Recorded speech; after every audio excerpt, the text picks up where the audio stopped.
Assalamualaikum warahmatullahi wabarakatuh. Selamat pagi Bapak Ibu sekalian yang sudah menyaksikan live streaming dan juga di Facebook dan YouTube Madrasah Reform. Apa kabar? Alhamdulillah senang sekali ya pagi hari ini. Saya Ina Yudawati kembali bisa menyapa Bapak Ibu sekalian, Bapak Ibu dari Madrasah, dari Kankemenak dan juga Kanwil di seluruh provinsi di Indonesia. Terima kasih banyak ya sudah menyempatkan join pada pagi hari ini. Selain karena kita semua diberikan kesehatan ya pada pagi hari ini bisa ketemu juga, alhamdulillah ya. Saya merasa hari ini bisa lebih bahagia menyapa Bapak Ibu karena topik yang akan kita bawakan pada hari ini adalah terkait dengan pencairan anggaran pencairan dana BOS tahun anggaran 2022.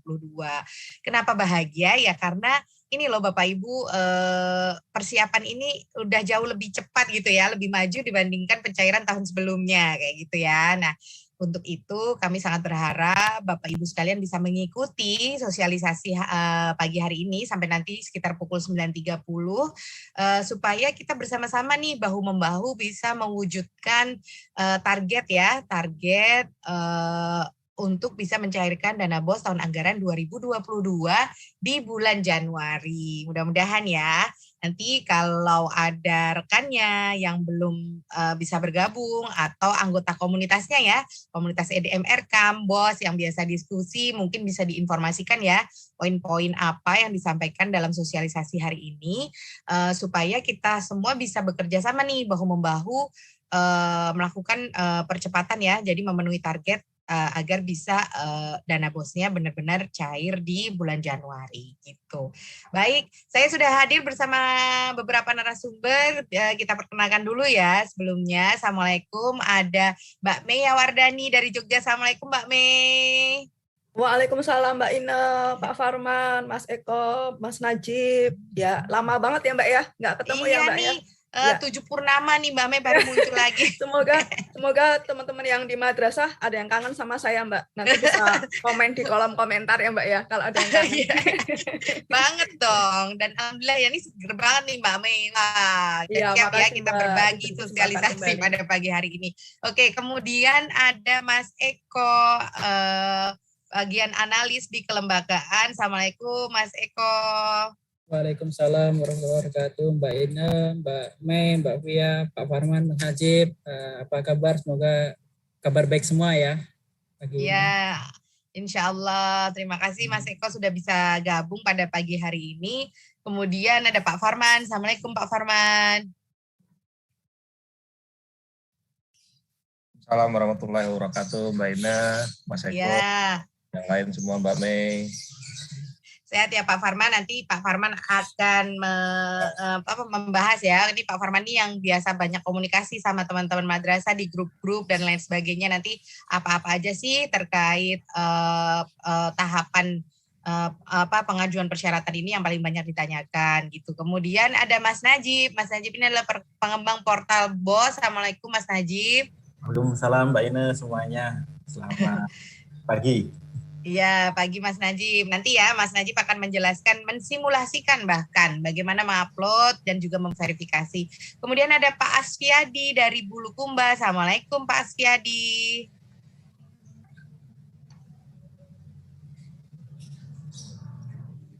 Ya, nanti juga sesaat lagi akan bergabung Mbak Fia dari Makassar. Nanti kita tunggu ya. Baik, mungkin di awal ini bisa saya sampaikan terlebih dahulu agendanya. Yang pertama adalah kita mau Waalaikumsalam Pak. Audionya masih mute Pak ya.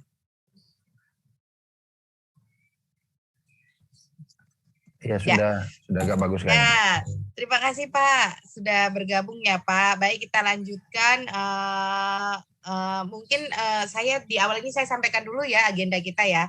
Yang pertama adalah kita mau merefresh dulu nih soal kebijakan-kebijakan dalam rangka pemenuhan target pencairan dana BOS tahun anggaran 2022 pada bulan Januari nanti ya. Nanti akan disampaikan oleh Mas Eko. Kemudian yang kedua adalah terkait teknis penguploadan dan juga verifikasi. Seperti yang kita ketahui sekarang ini verifikasinya dibagi ya.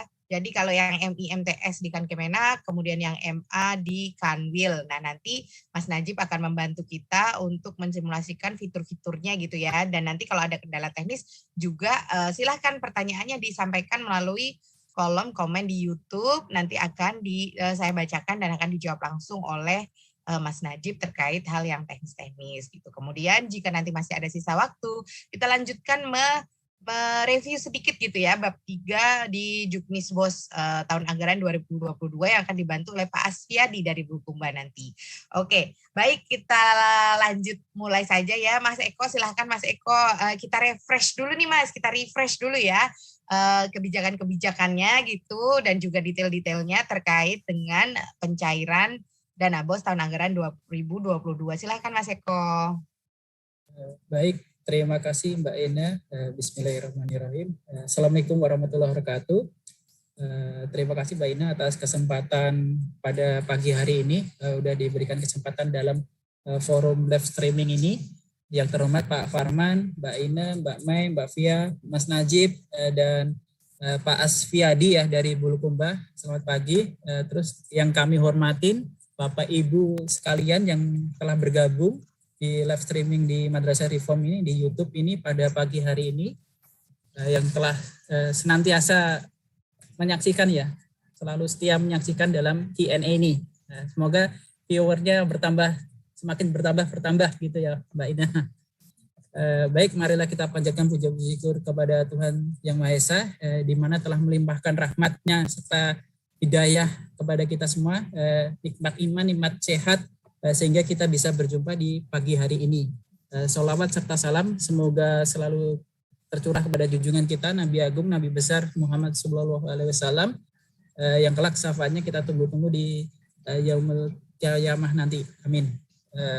Baik, mungkin mohon izin kami akan menyampaikan atau merefresh sedikit ya, kan pada Q&A minggu kemarin sudah dijelaskan atau sudah diterangkan oleh Mbak Fia dan kawan-kawan bahwa tentang surat dari Direktorat KSKK pada tanggal 22 November kemarin kepada Kanwil dan Kankemenak Kabupaten Kota terkait dengan langkah-langkah persiapan pencairan dana BOPRA dan BOS Madrasah untuk tahun anggaran 2022.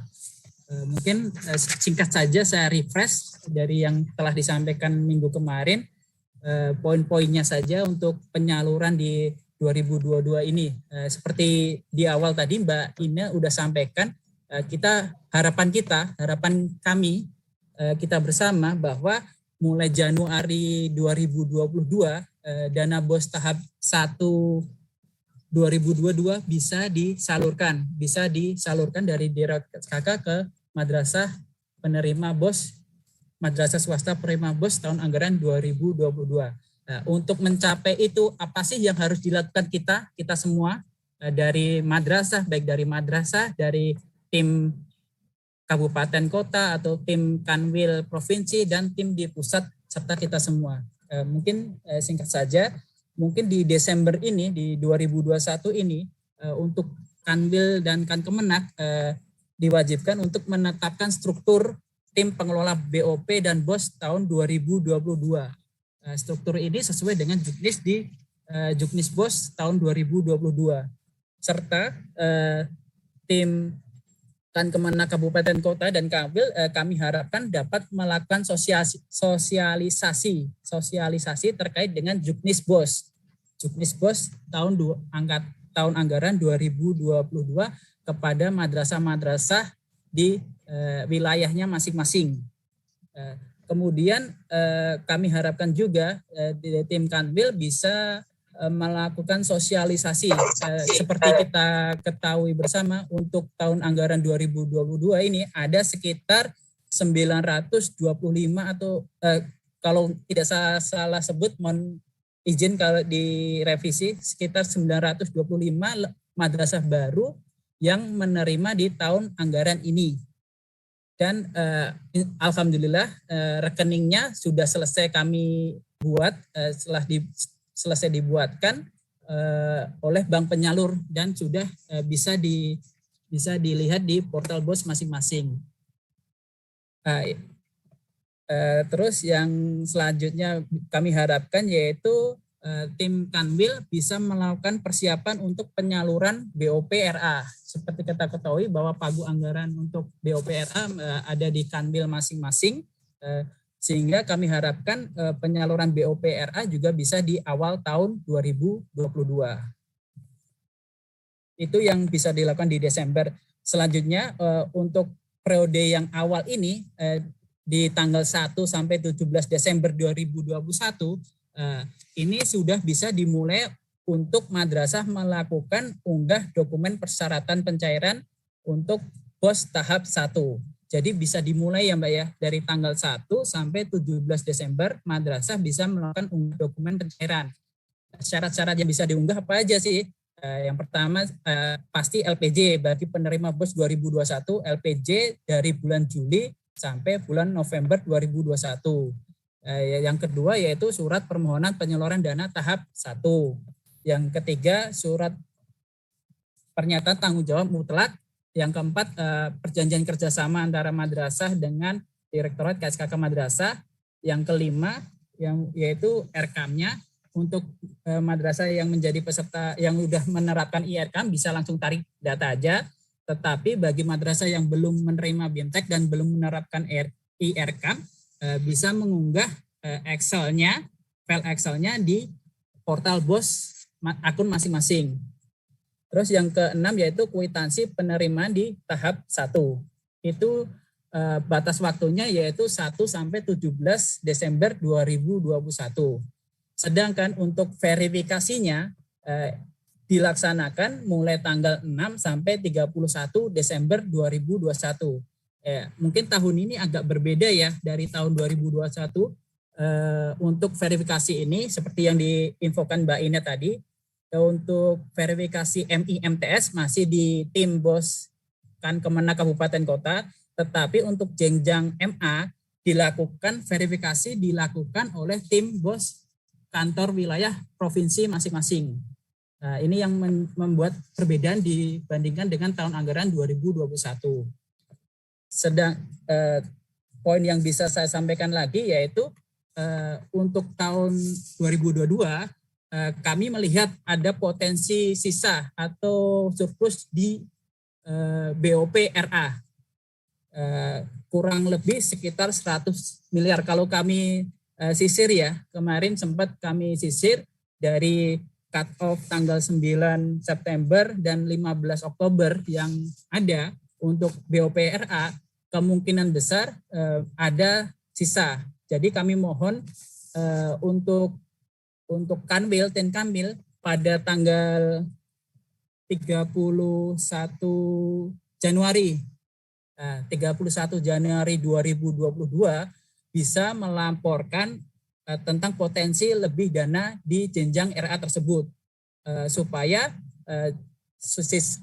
potensi surplus dana sisa itu bisa kita manfaatkan atau kita optimalisasikan bagi madrasah di jenjang yang lainnya. Kami berupaya supaya dana RA itu bisa untuk bagi madrasah yang kekurangan atau yang lainnya di jenjang MI, MTS atau MA. Dan itu memerlukan waktu yang lumayan panjang syaratnya itu. Kalau tidak saya salah ya. Terus yang bisa kami sampaikan untuk tanggal 31 Januari tadi, Januari 2022, kami harapkan Kanwil di semua provinsi di Indonesia bisa melaporkan hasil verifikasi dan validasi calon penerima BOS tahun anggaran 2022. Ini apa aja sih kriterianya yang perlu dilaporkan? Ini sesuai surat kami, ada 4 kriteria yang perlu dilaporkan, yaitu pertama yaitu madrasah dengan jumlah siswa yang terdapat kelebihan alokasi. Jadi jumlah siswa real pada tanggal 15 Oktober lebih kecil dari jumlah siswa yang dialokasikan pada portal BOS. Ini kami harap bisa dilaporkan sesuai dengan pada lampiran formatnya sesuai pada lampiran 2. Yang kedua yaitu madrasah dengan yang mengalami kekurangan alokasi yang sangat ekstrim. Misalkan jumlah siswa real pada tanggal 15 Oktober itu lebih besar sama dengan 15% dari jumlah siswa yang dialokasikan pada portal BOS. Jadi kekurangan cukup ekstrim. Misalkan jumlah siswa realnya dia 100, tetapi dia cuma dialokasikan cuma 50. Itu kan hampir 50%. Itu bisa dilaporkan dari madrasah ke Kankemenak Kabupaten Kota supaya nanti bisa dilaporkan ke Kanwil dan Kanwil melaporkan ke kami Direktorat KSKK Madrasah. Serta untuk verifikasi yang ketiga yaitu madrasah yang layak atau memenuhi syarat sebagai penerima BOS tahun anggaran 2022 tetapi belum masuk dalam calon penerima BOS tahun 2022 atau yang masih tercecer. Itu bisa diusulkan ke Kanwil untuk bisa kita tindak lanjutin bersama. Selanjutnya untuk yang verifikasi yang keempat itu yaitu madrasah yang seharusnya tidak layak karena sesuatu hal dan lainnya tetapi masih sebagai calon penerima di portal BOS, maka Kanwil wajib melaporkan ke kami terkait hal tersebut. Jadi ada empat kriteria yang harus dilaporkan dari Kanwil ke kami ya Mbak Ina ya.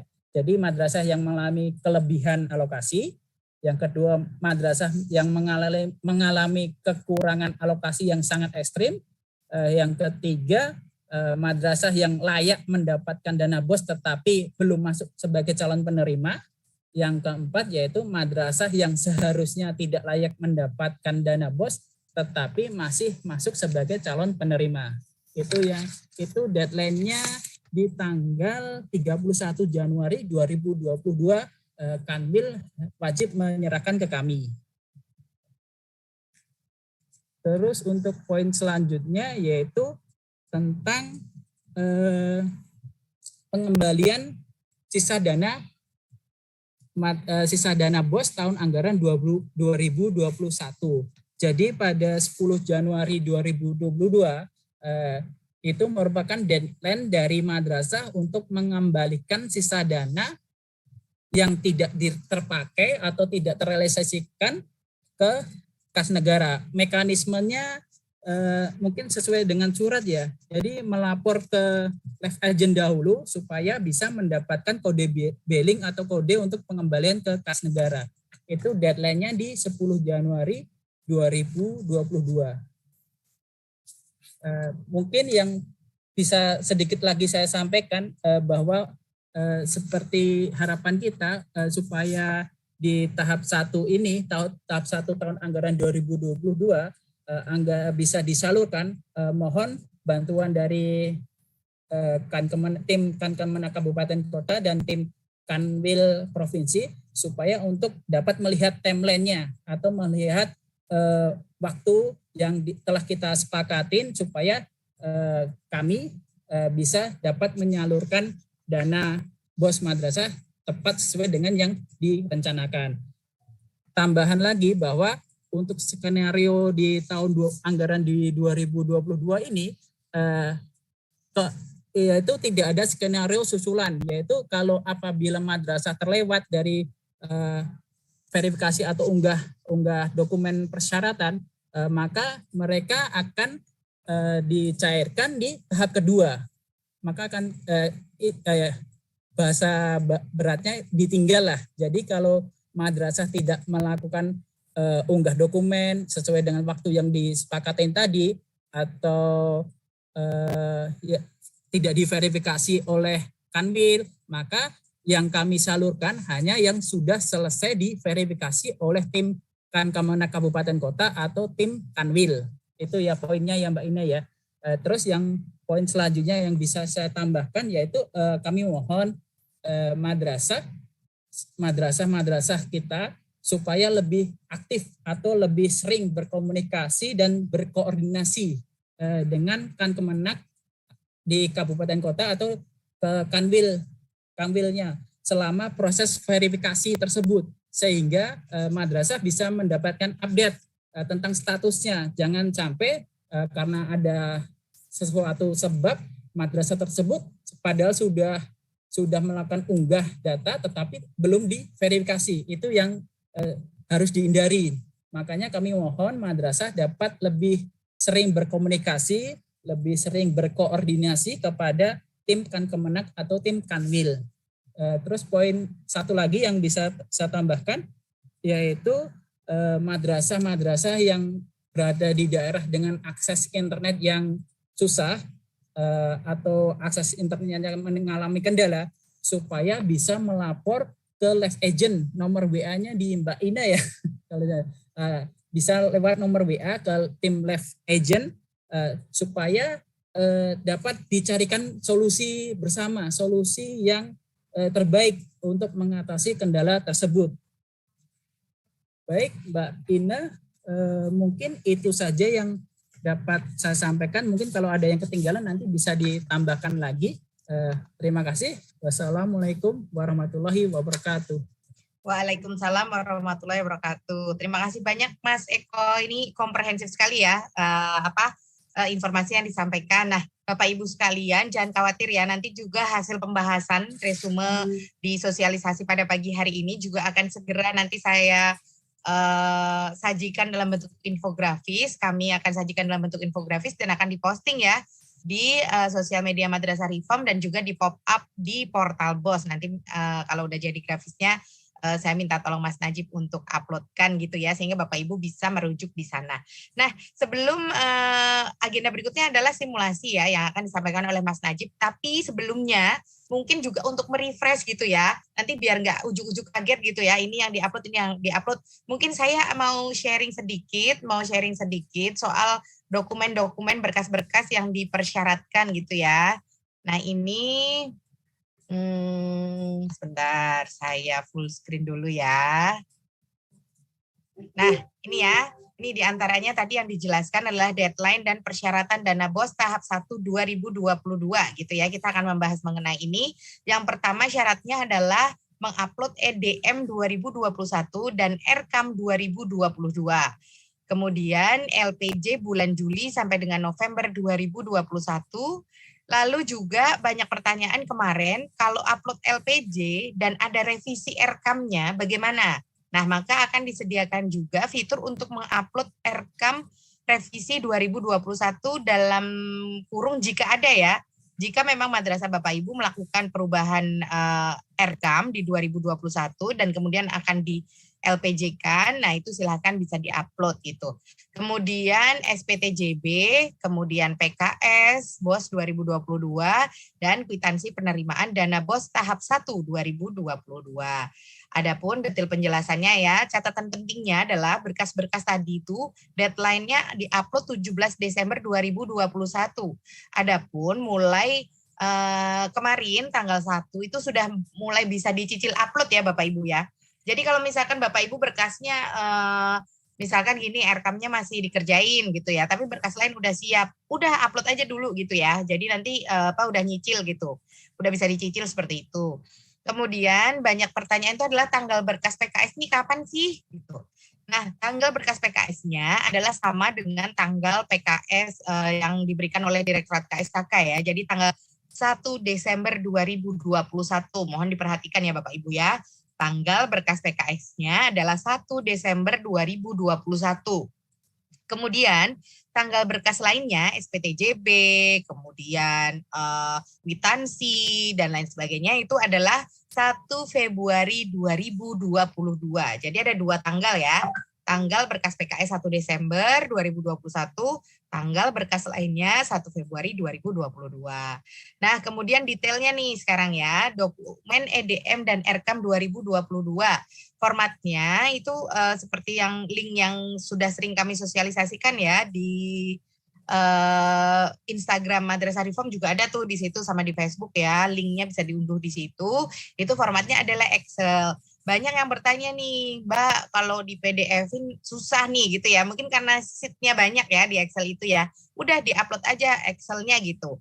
Nah, ini memang masih ada kendala teknis kemarin. Nanti akan dijelaskan sama Mas Najib juga ya, akan dikonfirmasi bahwa yang RKAM ini baru akan bisa digunakan nanti sore ya, Bapak Ibu ya.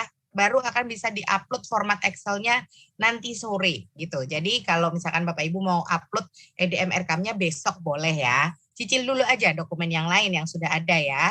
Lokasi uploadnya di mana? Untuk madrasah swasta, uploadnya di portal BOS. Kemudian untuk madrasah negeri ada link Google berikut ya. Ada bit.ly-nya nih.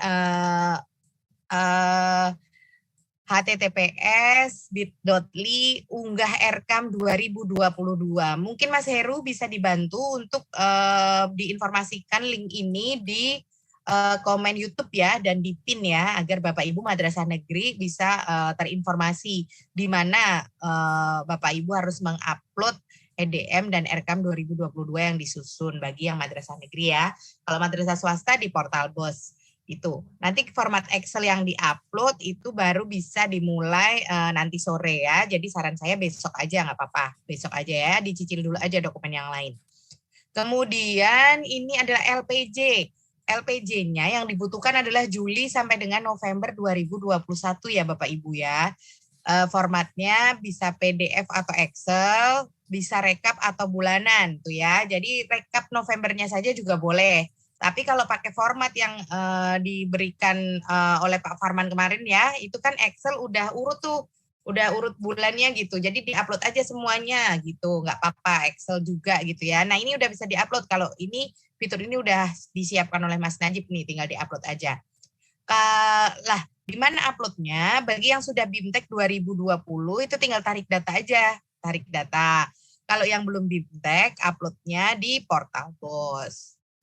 Lalu dokumen lain nih, SPTJB, PKS, dan kwitansi, formatnya itu bisa Word atau PDF. Silahkan ya Bapak Ibu ya. Untuk yang PKS-nya jangan lupa ditandatangani dulu sama kepala madrasahnya. Nah kemarin ada pertanyaan juga nih seperti ini. Ada kepala madrasah yang masih menjabat saat ini, namun kemudian nanti di tahun depan mungkin sudah ada ini ya, sudah ada pemberitahuan bahwa akan ganti kepala madrasah gitu loh. Tapi SK-nya baru akan dirilis di 2022. Nah itu PKS-nya yang tanda tangan tetap kepala madrasah yang sekarang, nggak apa-apa gitu ya. Nanti pada saat pencairan dibawa SK pengangkatan kepala madrasah yang barunya itu ke bank.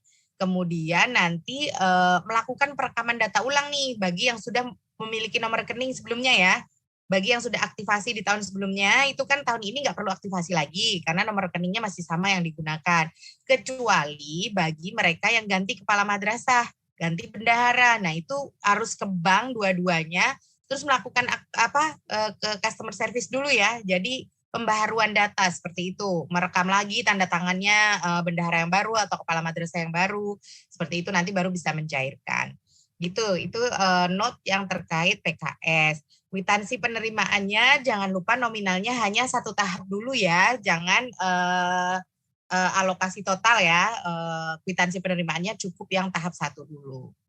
Oke, itu aja yang ingin saya sampaikan untuk merefresh. Kemudian pertanyaan lain adalah ini, ada pertanyaan apakah RKAM yang sudah dikirim tanggal 30 ke alamat RKAM NSM nama lembaga, apakah sudah termasuk ke dalam syarat pencairan dana BOS? Intinya persyaratan ini Bapak Ibu sekalian yang diproses itu adalah yang diupload ke portal BOS ya. Kalau dikirim lewat email itu nggak dihitung ya. Gitu, yang dikirim ke Kemenak gitu belum dihitung. Jadi memang kita sekarang menggunakan portal BOS ini gitu untuk memverifikasi berkasnya gitu ya. Jadi Bapak Ibu yang sudah email ya sudah diulang aja upload ke portal BOS ya. Gitu. Kemudian persyaratan pencairan format-format dokumennya minta tolong disediakan di portal BOS. Seperti itu. Baik, nanti akan kita koordinasikan dengan Mas Najib ya untuk bisa disediakan. Namun Bapak Ibu, sebetulnya Mas Eko dan tim itu sudah menyiapkan link yang ditulis dalam Juknis ya. Mas Eko ya, udah ada linknya semua tuh di Juknis itu, jadi format-format suratnya apa segala macam, tolong dibaca ya Bapak Ibu Juknisnya ya. I heart you loh ya, pokoknya Bapak Ibu bendahara yang rajin baca-baca Juknis ya, itu linknya ada di sana semua. Pokoknya Juknis yang tahun ini tuh luar biasa deh, komplit gitu, sama link-linknya aja ada semua di sana. Oke. Kemudian apakah RKAM 2021 masih bisa direvisi? Nah itu betul ya tadi ya seperti yang saya sudah singgung tadi bahwa bisa nanti akan disediakan fitur uploadnya oleh Mas Najib ya. Jadi revisi 2021 bagi yang ada saja ya. Kalau yang nggak revisi ya nggak usah upload lagi nggak apa-apa. Ini khusus yang buat ada revisi aja. Gitu. Terus yang sudah ikut BIMTEK RKAM apakah harus upload EDM RKAM? Ya BIMTEK-nya kapan dulu nih? Kalau yang BIMTEK-nya 2020 nggak usah, karena kan tahun 2021 udah penerapan EDM dan IRKAM. Jadi tinggal tarik data aja di portal BOS-nya. Tapi kalau yang BIMTEK-nya 2021, nah itu masih pakai yang manual ya. Upload manual dan bentuk Excel itu. Gitu. Terus ada yang nanya, RKAM yang belum BIMTEK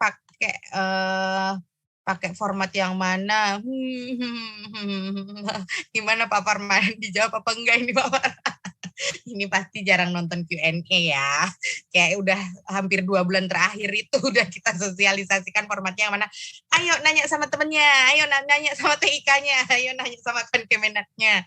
Atau ayo tonton lagi YouTube-nya. Gitu ya. Sementara itu dulu yang dijawab. Langsung saja untuk mempersingkat waktu, Mas Najib silahkan disimulasikan ya bagaimana sih cara upload dan juga verifikasinya di portal BOS. Silahkan Mas. Ya, Assalamualaikum warahmatullahi wabarakatuh. Terima kasih Mbak Ina atas waktunya. Mohon izin untuk menyampaikan simulasi bagaimana cara upload dokumen dan LPJ untuk syarat pencairan BOS 2022 di tahap 1. Oke, mohon izin share screen Bapak Ibu.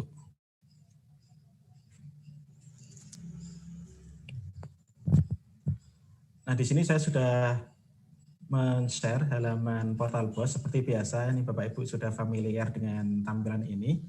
Mungkin untuk madrasah baru mendapatkan alokasi mungkin yang belum pernah mengoperasikan. Langsung saja Bapak Ibu saya contohkan. Yang pertama adalah saya login sebagai lembaga yang belum menggunakan RKAM. Ya. Sebentar Bapak Ibu, saya buka dulu.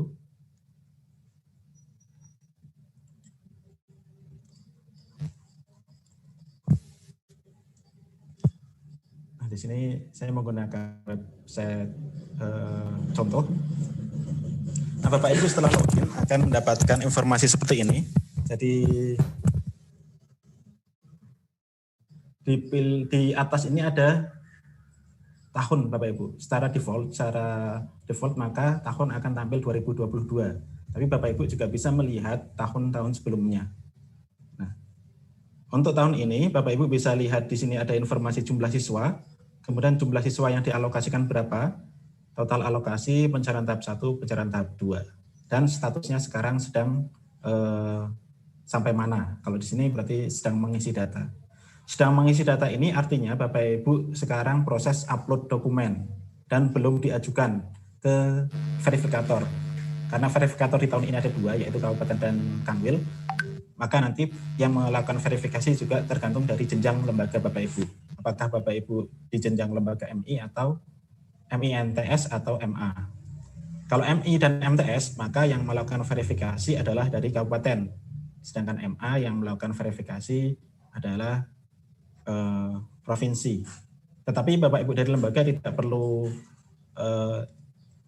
ada perubahan di sini. Di sini cukup mengajukan saja, nanti akan dialokasikan oleh sistem sesuai dengan jenjang Bapak Ibu. Nah, mohon diperhatikan Bapak Ibu di sini ketika nanti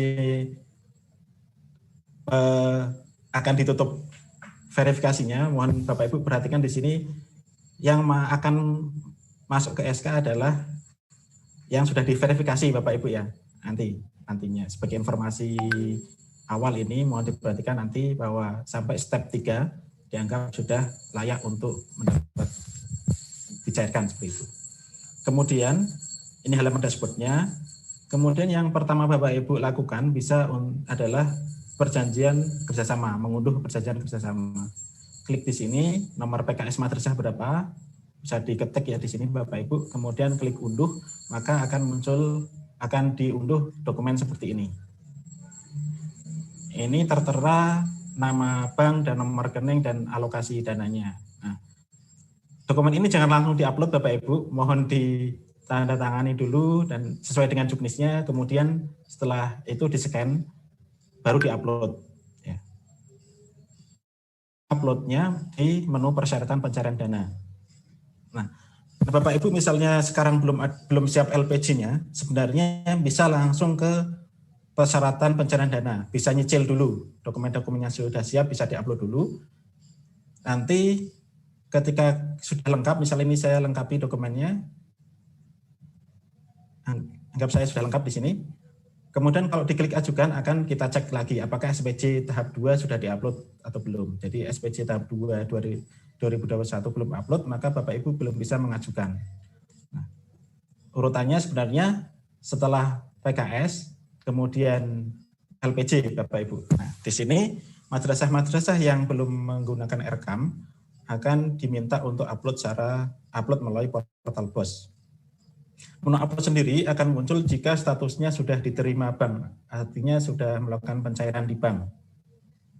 Nah, bagi madrasah ini sekalian, bagi madrasah ini ada nominal tambahan, ini juga akan diminta diupload LPG-nya dalam satu format di sini. Untuk cara upload LPG-nya, seperti biasa Bapak Ibu, ini madrasah ini sudah melakukan LPG sebelumnya, hampir sama caranya.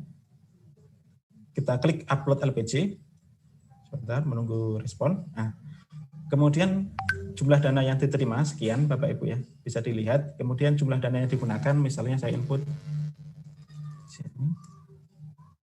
Oke, akan muncul realisasinya berapa persen, kemudian jumlah sisa dana berapa di sini otomatis. Kemudian jumlah dana dikembalikan ini karena masih dalam proses mungkin ya proses penggunaan dana, maka di sini bisa diisikan 0 terlebih dahulu, atau di sini sudah otomatis 0, tidak usah diubah.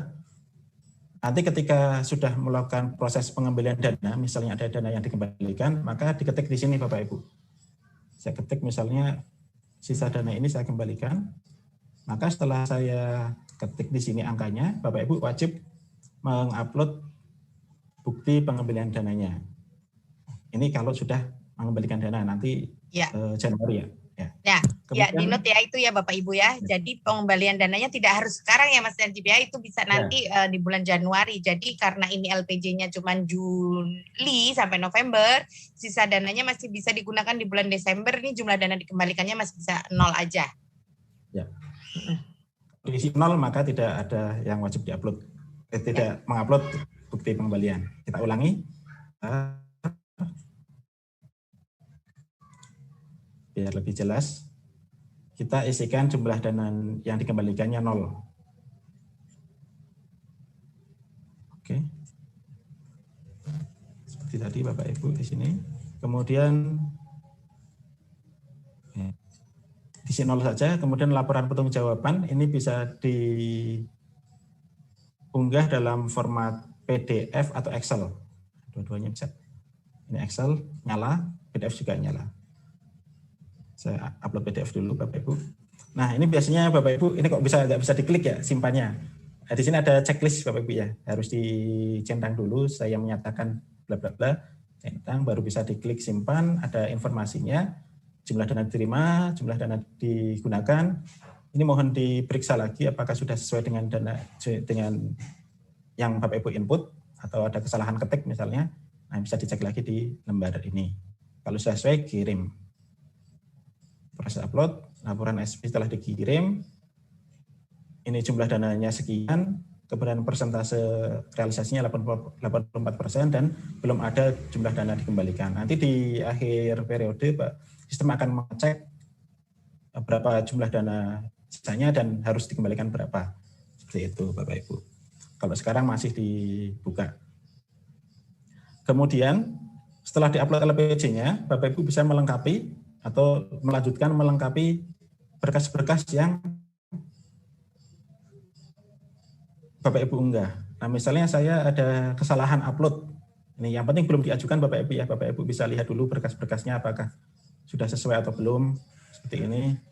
Kalau sudah sesuai, kalau misalnya salah, tinggal diupload lagi aja Bapak Ibu di sini, timpa saja filenya.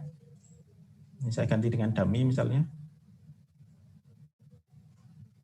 Kalau saya lihat lagi nanti filenya sudah file yang berbeda. Nah, ini sudah berbeda filenya dengan file yang tadi. Ini file yang tadi Bapak Ibu ya. Kemudian kalau sudah semua, maka selanjutnya adalah klik ajukan. Kita coba Bapak Ibu. Ajukan persyaratan pencairan berhasil. Maka coba klik lagi di dashboard. Statusnya Bapak Ibu adalah menunggu verifikasi oleh verifikator. Seperti itu Bapak Ibu cara mengajukannya. Nah, nanti yang dilakukan oleh verifikator, saya coba login Bapak Ibu ke verifikator. Kemudian Bapak Ibu juga bisa melihat LPJ sebelumnya. Ya. Nanti akan tampil Bapak Ibu LPJ sebelumnya ya. Kemudian kalau sudah sesuai bisa klik setuju atau tolak. Kalau tolak harus menyatakan alasannya Bapak Ibu ya di sini. Misalnya harus detail biar madrasah tahu mana yang harus diperbaiki. Misalnya LPJ harus kurang terbaca atau tidak sesuai formatnya.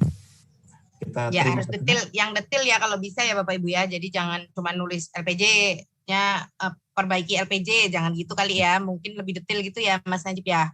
Ya, nanti LPJ akan muncul di sini Bapak Ibu ya. Kita tampilkan di sini untuk verifikator. Kemudian saya klik setuju. Nah, kalau kita lihat lagi di akun madrasah, maka sekarang statusnya diterima oleh verifikator. Selesai Bapak Ibu tugas dari Bapak Ibu lembaga untuk mengajukan syarat pencairan. Nah, sebenarnya sama untuk madrasah-madrasah yang ini kan tadi saya contohkan yang belum menggunakan RKAM. Nah, sekarang yang sudah implementasi RKAM, maka perbedaannya hanya ada di menu upload saja. Ini saya coba contohkan salah satu.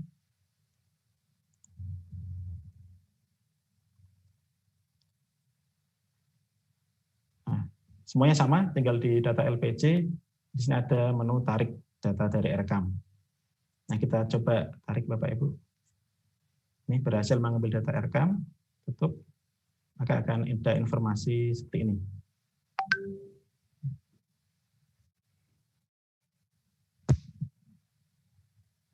Nah, setelah itu berarti sama, tinggal selanjutnya diupload berkas-berkas yang dibutuhkan, tetapi perbedaan di sini Bapak Ibu lembaga yang sudah menggunakan RKAM tidak mengupload RKAM di sini, hanya persyaratan-persyaratan lainnya saja. Kira-kira itu Mbak Ina yang bisa saya sampaikan terkait dengan persyaratan POS 2022. Mohon maaf apabila ada kekurangan, saya mohon izin kembalikan lagi ke Mbak Ina. Terima kasih. Assalamualaikum warahmatullahi wabarakatuh. Waalaikumsalam warahmatullahi wabarakatuh. Ya, terima kasih banyak Mas Najib ya penjelasannya ya. Tadi ada beberapa hal yang harus diperhatikan itu ya Bapak Ibu ya. Terus banyak juga pertanyaan ini Mas Najib. Ini saya LPJ-nya upload LPJ-nya dana tahap 2 atau tambahan sendiri-sendiri seperti itu. Tadi mungkin bisa di-share lagi Mas Najib bahwa itu sudah diakumulasi ya Mas Najib ya. Ya Mbak Ina, sudah diakumulasi. Ya, ini mungkin kalau mau ditambahkan lagi nih. Mau ditampilkan ya tadi Mas yang ada kelihatan yang ada tambahan tadi yang ini Mas yang sudah BIMTEK RKAM Mas. Oh ya. Yang sudah ada BIMTEK RKAM sama aja kan tampilannya, yang belum BIMTEK juga akan muncul sama di situ ya dana tambahannya ya. Sama gitu. Oke. Ya. Kemudian nih ada beberapa pertanyaan ini ya, saya lanjut bacakan dulu ya sebelum kita berdiskusi lagi sebentar. Nah ini ada pertanyaan, nanti ini bisa yang jawab bisa Pak Farman ya. Jika di RKAM tidak ada komponen untuk penggunaannya, itu bagaimana? Itu pertama ya Pak Farman. Kemudian pokoknya yang nanya-nanya format ya, format EDM RKAM untuk yang belum BIMTEK, saya menyarankan untuk Iqra lagi ya, membaca lagi, belajar lagi ya, tolong ya, masih ada waktu kok gitu. Saya nanti kalau bahas itu lagi kasihan yang lain gitu. Gitu. Untuk RKAM apa bisa lebih disederhanakan lagi kayak semester tahun kemarin nih Pak Farman nih ya, nanti Pak Farman jelaskan ya Pak ya. Ini tuh udah ini loh Bapak Ibu, ini udah inovasi terkini loh sebetulnya itu format RKAM dan lain-lain itu yang mempermudah gitu ya sebetulnya ya. Kemudian bagaimana cara mengubah nama camat Mas di aplikasi Aircam? Oh ini Pak Farman ya, kalau di portal bosnya bisa ya Mas Najib ya. Tadi udah disimulasikan belum ya Mas Najib? Tadi sudah tampilkan mungkin, tapi belum disampaikan. Iya. Oke. Nah ini pertanyaannya yang di Aircam gimana Pak Farman? Kalau kepala madrasahnya ganti gitu ya. Kemudian LPJ diminta upload Juli November, berarti ada sisa untuk pembayaran honor Desember. Apakah sisa itu dikembalikan lalu bayar honor Desembernya pakai apa? Enggak Bu, tadi udah dijelaskan ya Ibu Aisyah bahwa nggak apa-apa, ada sisanya dipakai dulu gitu. Nanti dikembalikannya maksimal 10 Januari Bu, tenang aja. Jadi nanti Bu ya. Oke, kemudian yang baru BIMTEK 2021, upload berkasnya apa aja? Tadi udah dijelasin ya, yang BIMTEK-nya 2021 seperti yang belum BIMTEK. Kalau yang BIMTEK-nya 2020 bedanya ada di EDM dan Aircam-nya, tinggal tarik dari portal iAircam. Kemudian ini pertanyaan soal SPTJB nih ya.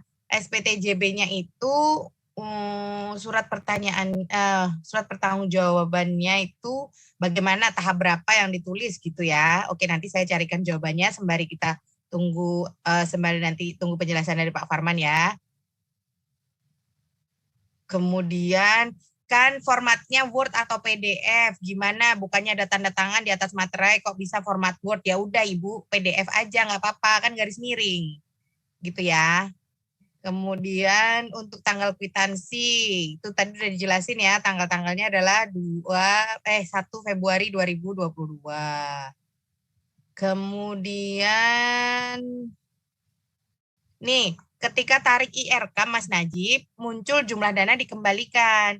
Padahal diperuntukkan bulan Desember. Mohon penjelasannya. Ini berarti yang sudah BIMTEK iAircam nih Mas Najib. Nah mungkin langsung sambil bisa di-share Mas Najib. Yang udah BIMTEK nih, kalau tarik data Aircam terus ada sisa dananya itu otomatis muncul. Nah itu seperti apa penjelasannya gitu? Nanti kalau sudah digunakan tarik lagi aja Mbak, nanti terupdate. Oh gitu ya, jadi nggak apa-apa ya, abaikan aja ya. Tarik terus saja nanti kalau. Oke. Itu ya Bapak Ibu penjelasannya dari Mas Najib tuh. Terus bukti pengeluaran disertakan atau enggak usah ya, nggak usah. Nanti mau berapa megabyte ininya susah nanti. Oke, terus nomor PKS itu kan yang dari KSKK Madrasah kan udah ada ya Bapak Ibu ya, pakai nomornya itu. Terus ada lagi nomor PKS yang harus diinput itu adalah yang dari madrasah. Nomornya berapa nomor PKS dari madrasahnya ya.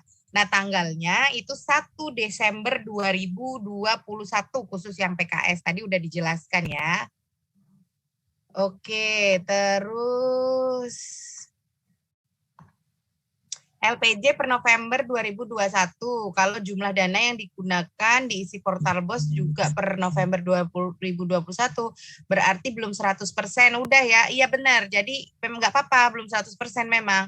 Nggak harus mengembalikan dana, dipakai aja dulu dananya ya di bulan Desember. Nanti di LPJ-kan lagi.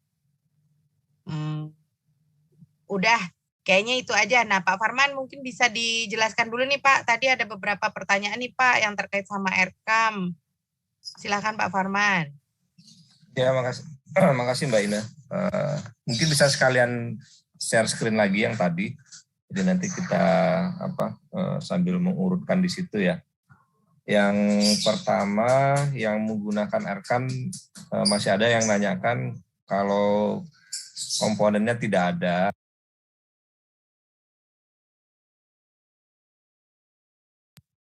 Sorry, saya masih mute ya ternyata.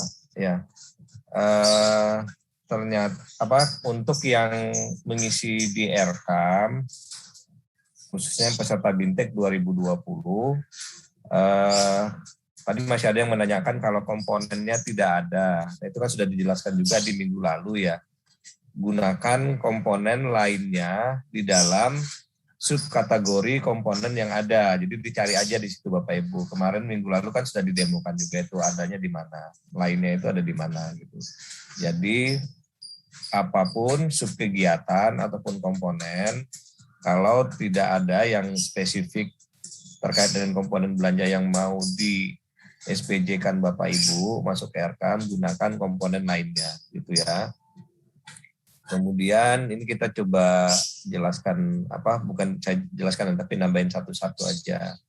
EDM 2021 sama RKAM 2022 ini satu paket Bapak Ibu. Kalau dulu memang RKAM-nya kan hanya bentuknya di copy paste dari tahun-tahun lalu juga bisa gitu. Kalau sekarang kita mau lihat breakdown-nya ke EDM-nya seperti apa. Gitu.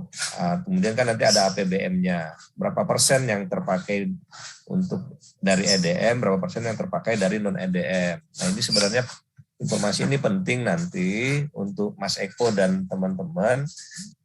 Misalnya mau diskusi dengan Bappenas, Mas Eko bayangkan Bapak Ibu, ini loh rencananya Madrasah 2022 yang dari EDM-nya cuma sekian persen yang tercover, sementara dananya kurang. Nah, itu salah satu senjata kita untuk negosiasi nanti. Makanya kita minta satu set EDM dan RKAM-nya walaupun masih pakai Excel, karena Excel ini kan juga simple sebenarnya.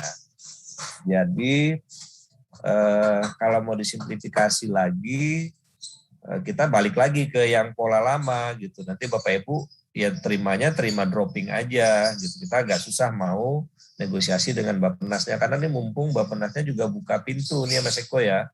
Buka pintu untuk bisa diskusi lagi tentang alokasi, walaupun mungkin tidak dapatnya di sekarang, mungkin nanti di perubahan kalau ada silpa yang tidak terpakai, nah ini bisa menjadi prioritas untuk dimasukkan Bappenas ke penambahannya gitu. Jadi itu strategi kita itu Bapak Ibu. Ini kita bocorkan dikit gitu ya.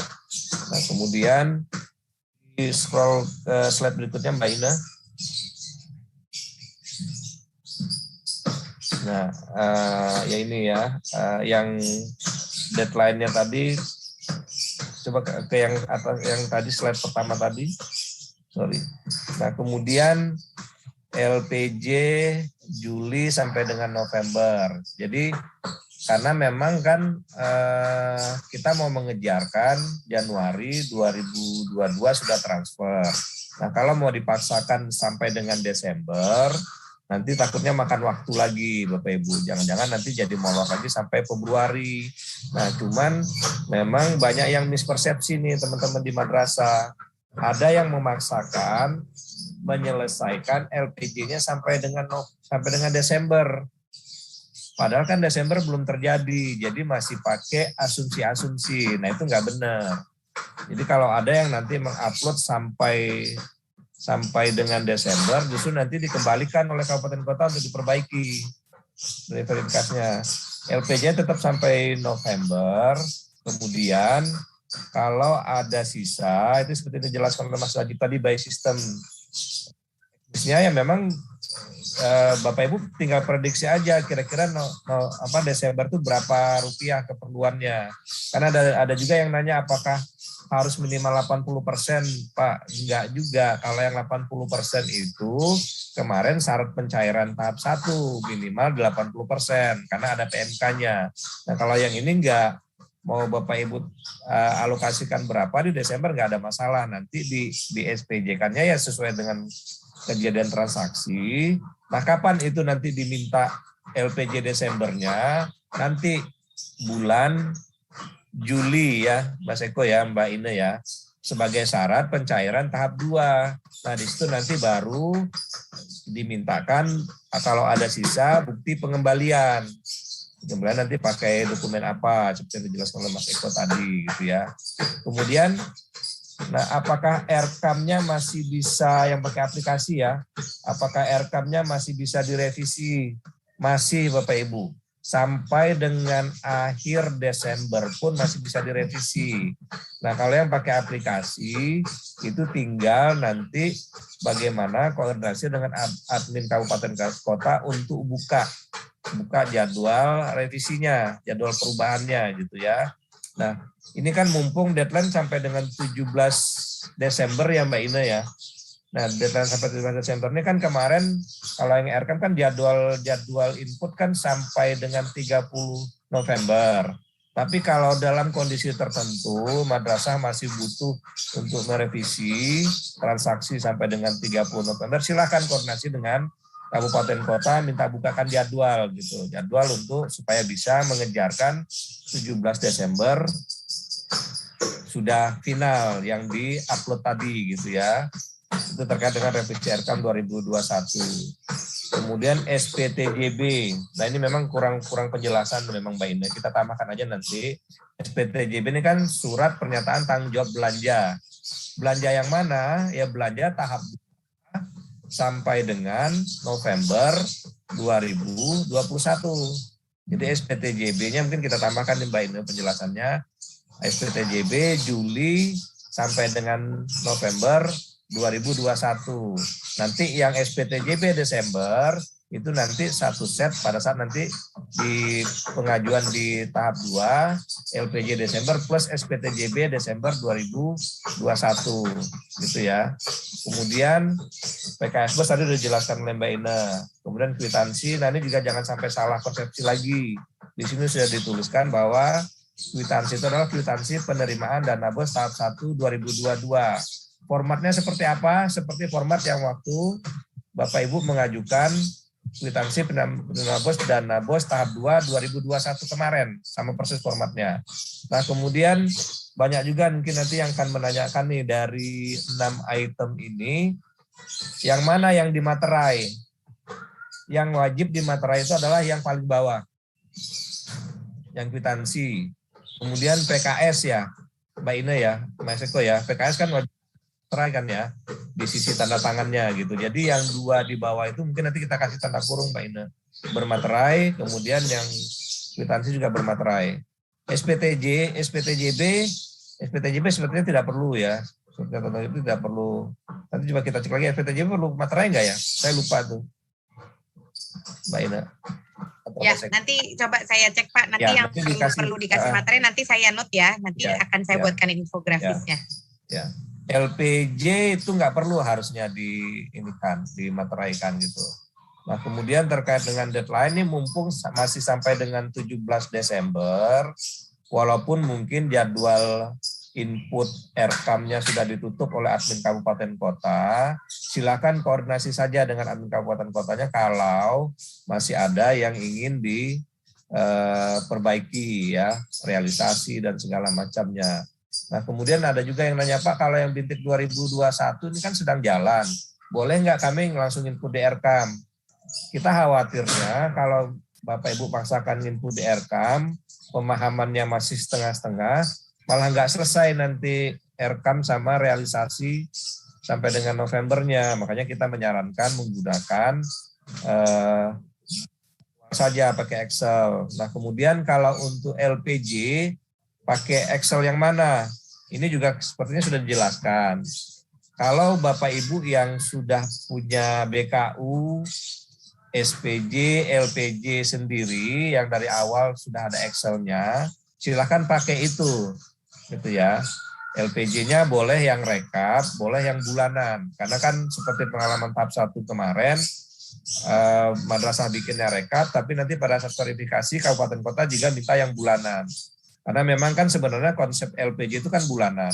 Jadi siapkan saja yang bulanannya. Nah, kenapa kemarin kita kirim juga yang format Excel yang mulai dari BK, LPJ, buku pembantu, sampai ada LPJ rekap, itu karena waktu tahap 1 kemarin, di menjelang akhir deadline tahap 1, masih banyak madrasah yang belum punya BKU. Masih banyak belum punya BKU, belum punya dokumen LPJ, makanya kita buatkan BKU-nya. Jadi kalau mau pakai itu boleh, mau pakai Excel yang sudah dibuat sendiri silahkan. Tapi kalau untuk EDM RKAM, wajib pakai yang Excel yang kita kirimkan kemarin gitu ya. Karena tadi ada juga yang nanya pakai format yang tahun lalu bisa enggak? Agak kurang informatif kalau pakai yang itu Bapak Ibu. Agak kurang informatif gitu ya. Itu kalau yang pakai itu 1 jam selesai itu RKAM-nya tuh. Karena tinggal copy paste, tinggal menyesuaikan saja dengan pendapatannya. Nah kita nggak mau yang seperti itu, kita maunya yang memang ada EDM-nya gitu ya. Mungkin itu pendapat tambahan dari saya Mbak Ina. Ya, Pak Farman, terima kasih Pak Farman penjelasannya. Jadi udah cukup jelas ya Bapak Ibu tadi ya.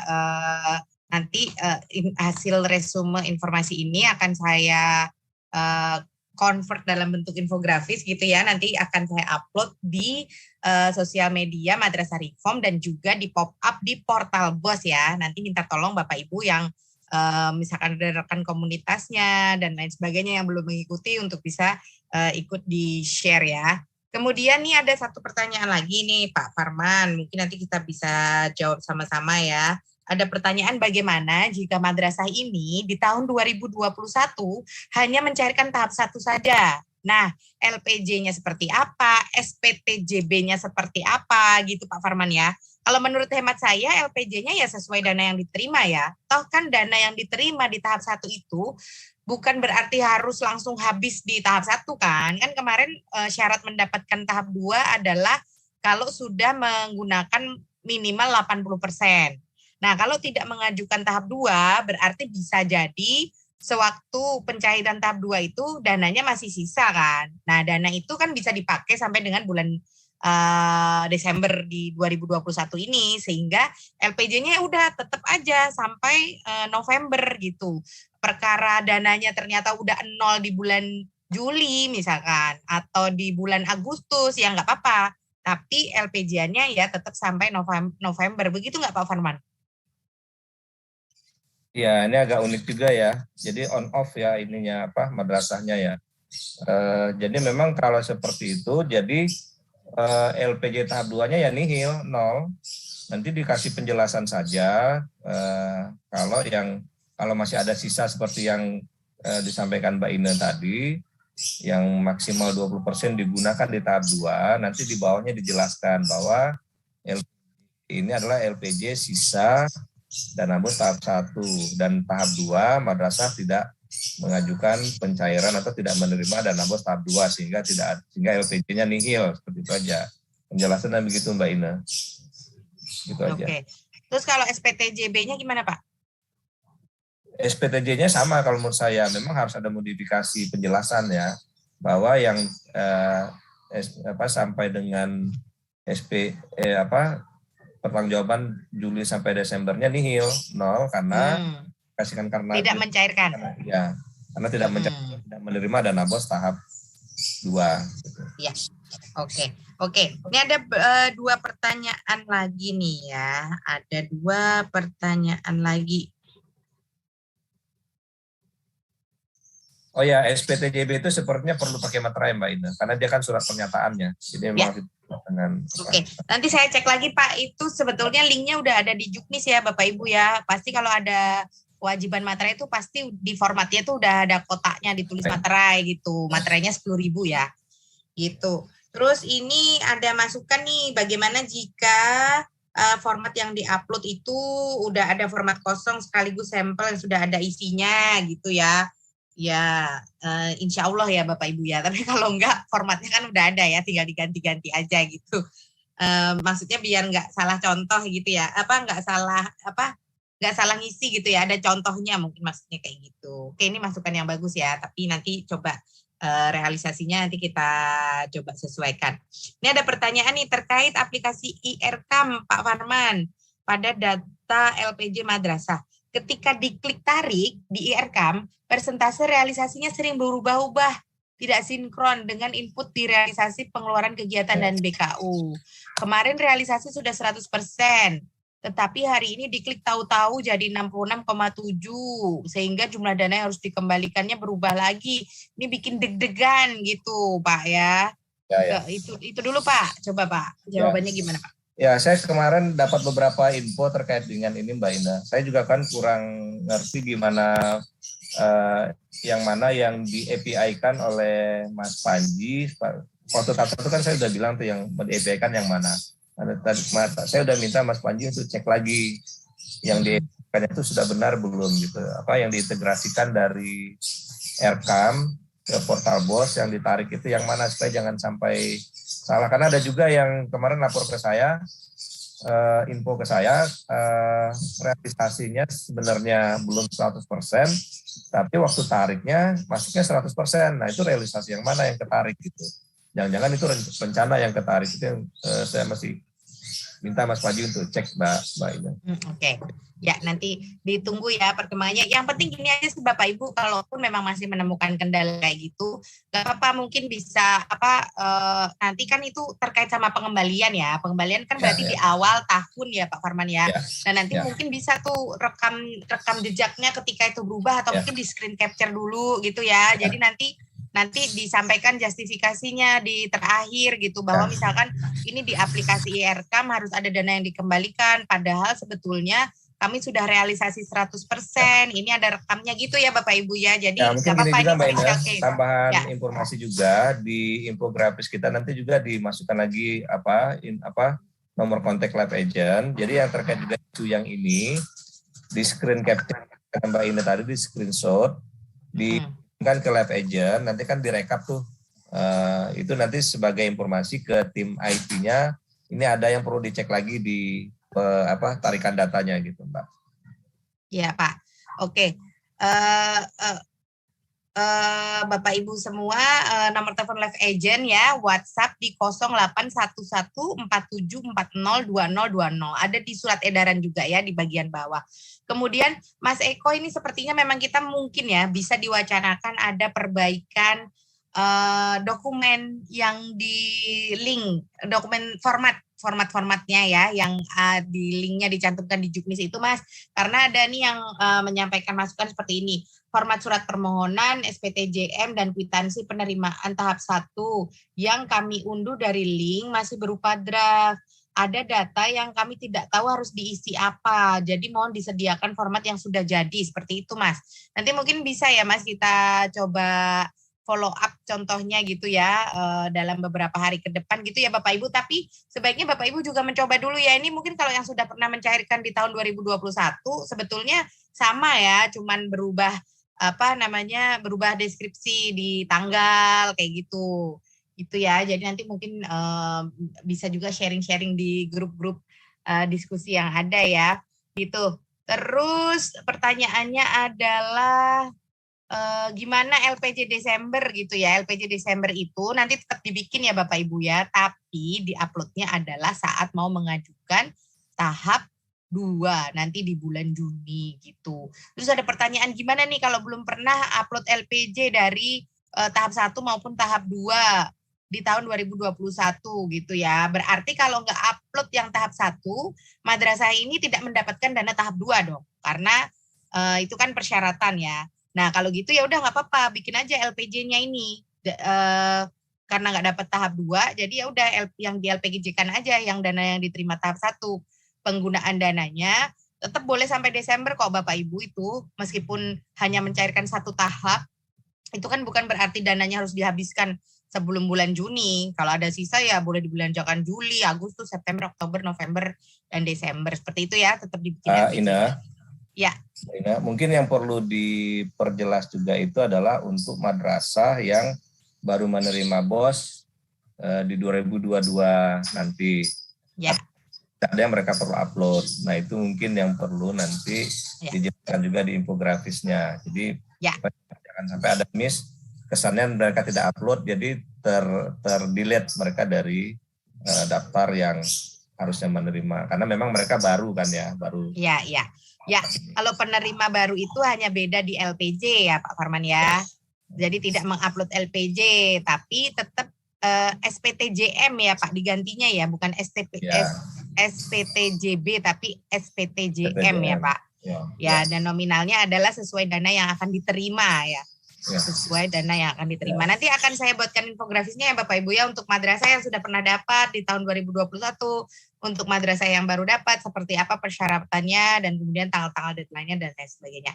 Baik, mungkin mohon maaf jika belum semua pertanyaan terjawab, mungkin bisa di-play ulang ya, dan juga diskusi dengan rekan-rekannya yang lain. Kalau masih ada pertanyaan boleh dikirimkan ke Live Agent di 081147402020. Karena waktunya sudah melebihi jadwal ya Bapak Ibu ya. Namun sebelum meninggalkan live streaming ini Bapak Ibu, kami informasikan bahwa nanti pada pukul 10 di YouTube Madrasah Reform akan ada lokakarya ya. Lokakarya yang judulnya adalah Sebentar, saya bacakan dulu ya Bapak Ibu ya. Ini adalah Lokakarya memikirkan langkah-langkah untuk pemulihan pembelajaran siswa ya di pasca pandemi ini gitu. Banyak informasi yang menarik dan bermanfaat di sana. Silahkan mohon bisa dilanjutkan untuk mengikuti Lokakarya tersebut yang juga merupakan kerjasama antara Kementerian Agama dan juga Bank Dunia. Demikian, terima kasih banyak Bapak Ibu narasumber yang sudah hadir. Semoga sehat selalu. Kita sharing lagi di minggu depan terkait Juknis Bos ya. Kita akan lanjutkan dengan Pak Asfiadi dari Bulukumba di minggu depan. Mohon maaf karena waktunya sudah tidak cukup pada pagi hari ini. Terima kasih banyak, sehat selalu. Assalamualaikum warahmatullahi wabarakatuh. Waalaikumsalam warahmatullahi wabarakatuh. Terima kasih Mbak Pia. Iya, Terima sama-sama. kasih Mbak Mi. Mas Agung. Pak Asfiadi. Selamat